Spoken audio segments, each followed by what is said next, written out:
professores dessa faculdade são tão conservadores. Para se levantar já é um esforço enorme. Se comunicar, então. Bom, gente, em primeiro lugar, eu queria agradecer a oportunidade de estar aqui conversando com vocês e ouvindo, pelo menos hoje de manhã, pude ouvir um pouco, as apresentações, etc. Tal, que me ajudam muito a tentar estabelecer esse diálogo. E é importante lembrar, né, quer dizer, esses últimos 30 dias nós tivemos 4 eventos sobre mega eventos no Brasil. Nós tivemos um encontro acadêmico internacional sobre mega eventos, onde a gente pôde entrar em contato com a experiência de Atenas, de Montreal, de Londres, experiências francesas, italianas, etc.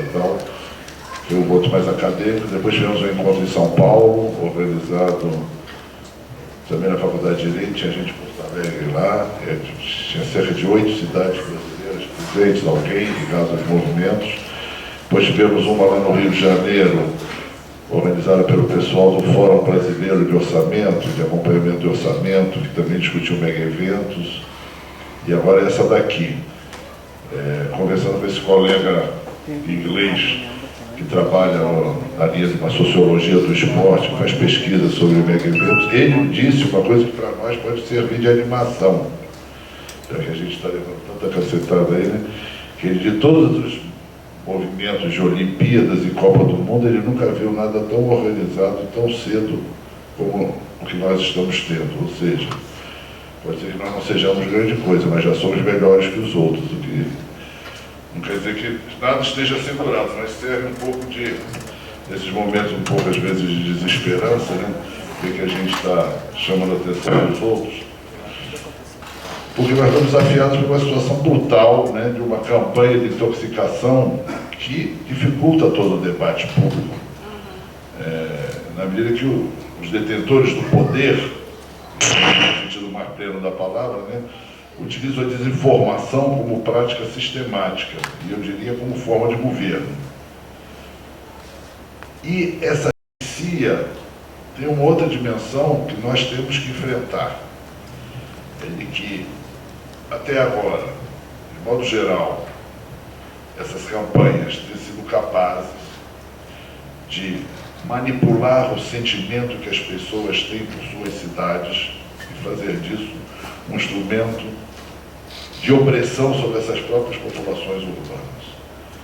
É normal que os porto-alegrenses gostem de Porto Alegre.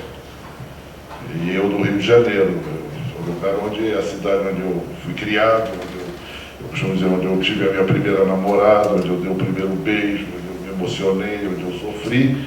E aquela cidade faz parte da minha vida e eu faço parte da vida dela, de uma certa maneira, e, portanto, se estabelece uma relação entre as pessoas e os lugares onde nascem e vivem, que é parte da condição da socialidade, da vida social e da condição humana nas sociedades contemporâneas.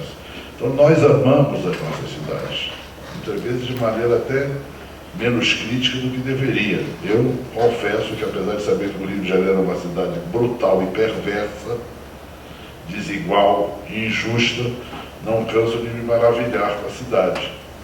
E às vezes fico culpado de achar a minha cidade tão linda e gostar tanto dela, sendo uma cidade tão brutal como é a minha cidade.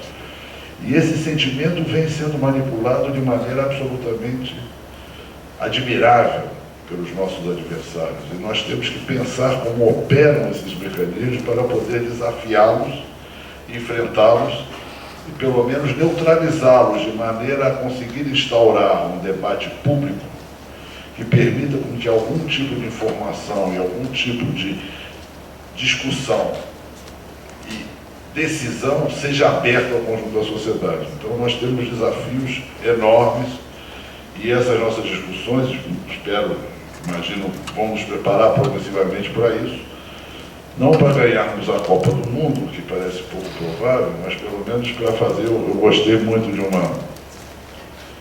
um slogan que eu vi em algum documento aqui, de que a Copa do Mundo também seja nossa, um pouco assim, né? Enfim, então, eu queria dizer um pouco como é que eu me sinto, né, tendo participado desses 4 eventos que aconteceram nesse último mês, E, por um lado, eu vejo a brutalidade com que o poder vem sendo exercido em várias das nossas cidades, e, por outro lado, vejo também que começamos a juntar forças. Evidentemente, o Marcelo já fez referência a isso, chegamos aonde estamos não é por acaso, isso daí não é um evento casual, ocasional, isso é resultado de uma trajetória, porque passou a sociedade brasileira, e para pensar um pouco mais de perto, porque passaram as nossas cidades, que conduziram progressivamente a uma maneira de pensar, da parte dos dominantes, de pensar a cidade e a relação entre capital e cidade, e poder e cidade, de uma determinada maneira. Esses eventos e esses projetos dos quais vocês falaram aqui, eles expressam isso. E aí eu tenho o orgulho, a vergonha de reivindicar que o Rio de Janeiro, mais uma vez, foi pioneiro. Porque no início dos anos 90, o nosso prefeito César Maia convidou os catalães para darem assessoria na elaboração do primeiro plano estratégico, diziam eles de boca cheia, da América Latina. Portanto, mais uma vez, vocês têm que se curvar ao Rio de Janeiro e reconhecer que nós fomos a vanguarda do atraso nesse processo. Que concepção que está embutida nesse tipo de coisa e que nos desafia e diante da qual temos tido, novamente, é necessário que sejamos francos e reflexivos, enorme dificuldades os nossos movimentos de se confrontarem com esses processos. Inclusive que, num certo sentido, né, são os mesmos catalães. Eu já ouvi dizer aqui que já falaram que Porto Alegre vai ser a Barcelona. Todo mundo quer ser Barcelona. Né? Eu pensei que a Barcelona brasileira ia ser o Rio de Janeiro, mas agora vamos ter que disputar com Porto Alegre a honra. Né? Recentemente o IAB, os arquitetos, ainda bem que há alguns dentre eles aqui, alguns muito amigos meus, né, se deliciam com esses grandes projetos, porque aparentemente eles trazem muitos empregos. O IAB do Rio de Janeiro é um forte aliado desses grandes projetos, porque organiza alguns concursos. Organizou recentemente um evento chamado Conexão Rio-Barcelona. Essa palavra conexão lembra alguma coisa meio mafiosa, e talvez houvesse alguma coisa, não quero levantar falso testemunho, mas era financiado, lá estava o Conde, o ministro dos Esportes, o atual prefeito, o ex-prefeito de Barcelona na época dos Jogos Olímpicos, Pascoal Maragall, que já foi contratado pelo prefeito do Rio de Janeiro para ser consultor especial da Prefeitura do Rio de Janeiro, e era financiado pela Câmara Oficial Espanhola de Comércio, pela Embaixada da Espanha, pela Companhia Telefônica, pela Companhia Gás Natural, pelo Grupo Catalão Agbar, de Serviços Urbanos, pela Bengoa, que é o Grupo Sevilhano de Área de Energia, Transporte e Telecomunicação, pelo Banco Santander, pela PricewaterhouseCoopers, pela Axio, que é a Ação para a Inovação e Internacionalização da Empresa Catalã, e pela CBCN, Clube Brasileiro Catalão de Negócios. Isso só para mostrar o que vocês vão ter que fazer para conseguirem ser a colônia carioca brasileira. Evidentemente, nós fizemos uma reflexão aqui, acho que já de manhã alguns colegas, companheiros trouxeram essa ideia, né, que estamos travando a luta no nosso bairro, na nossa vila, e aí chamamos a atenção que essa é uma luta de toda a cidade, né, porque ela envolve interesses do conjunto da cidade. E estamos falando aqui do Brasil, da construção de comitês populares em todo o Brasil, eu estou chamando a atenção do mundo. Nós, na nossa vila, é o grande capital internacional, não é apenas a nossa vila, não é apenas a nossa cidade. São conexões em múltiplas escalas que estruturam e organizam os interesses hoje que submetem a nossa cidade. Eu pretendo aqui talvez é trazer algumas reflexões que nos ajudem a entender esses processos, na esperança de que, melhor entendendo-os, possamos melhor combatê-los. Qual é a ideia que subjaz, que está por baixo desse processo, que é acionada, trazida pelos seus defensores e muitas vezes com enorme poder de convencimento? Isso não é porque existe a luta política, existe uma luta, vamos dizer assim, intelectual, quer dizer, o que eles propõem como cidade e o que nós propomos como cidade. que eles propõem como cidade? Qual é o conceito de cidade? Qual é a concepção de cidade que está na origem desses processos urbanos? Evidentemente, ninguém aqui é ingênuo, nós sabemos que o neoliberalismo, o reajuste estrutural, chamado Consenso de Washington, ele teve um rebatimento sobre a cidade também. Né? Teve um colega lá de São Paulo que fala no ajuste urbano, quer dizer, há uma mudança na maneira de pensar a cidade da parte dos dominantes à medida que o neoliberalismo avança. E essa maneira de pensar a cidade do ponto de vista neoliberal tem como elemento nuclear a ideia de que o mercado é a melhor forma de organizar os recursos na cidade.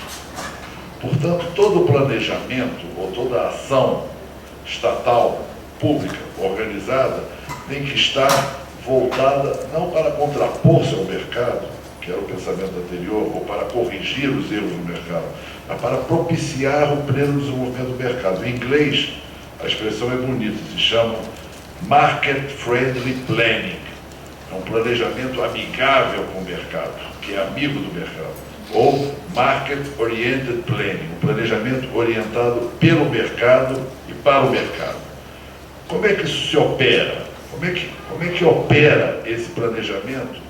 Portanto, os zoneamentos, os planos diretores, são coisas cada vez mais anacrônicas do ponto de vista dessa concepção. Portanto, cada vez menos importantes, já que a legislação brasileira exige, eles são feitos, mas eles são cada vez menos relevantes, e aqui, evidentemente, nós podíamos abrir um capítulo, discutir as vantagens, virtudes e defeitos do planejamento no modelo antigo, vamos dizer assim, no modelo do plano diretor, do zoneamento, que se chama do planejamento modernista, racional. Não vamos fazer isso, porque estamos querendo olhar agora o que veio depois dele, o que se implantou depois dele. O que se implantou depois dele, nessa visão do planejamento, da intervenção orientada para o mercado, tem um elemento central, uma palavra que vocês já ouviram e cansaram de ouvir: flexibilidade. Essa é a palavra nuclear. Essa é a palavra-chave sobre a qual se estrutura todo o novo conceito. Por quê? Porque o mercado é móvel, as normas são rígidas. Uma boa cidade tem que ser uma cidade competitiva, como chamou a atenção o Marcelo, quer dizer, apta a aproveitar as oportunidades de negócio. Imagina, surge uma oportunidade de negócio. Exemplo, oportunidade de negócio. Um grande empreendedor quer fazer um shopping num lugar. Eu quero fazer um shopping aí. Se você me encher muito o saco, eu vou para Curitiba. Mas aqui não pode construir mais de 6 andares. Bom, se você não flexibilizar isso, eu vou para Curitiba. Ou vai para Curitiba e diz: se você não flexibilizar isso, eu vou para Porto Alegre. Pode ir até para Canoas, ficar do lado do Porto Alegre sem estar em Porto Alegre. A flexibilidade é uma ideia-chave e ela foi promovida a conceito fundamental do novo planejamento.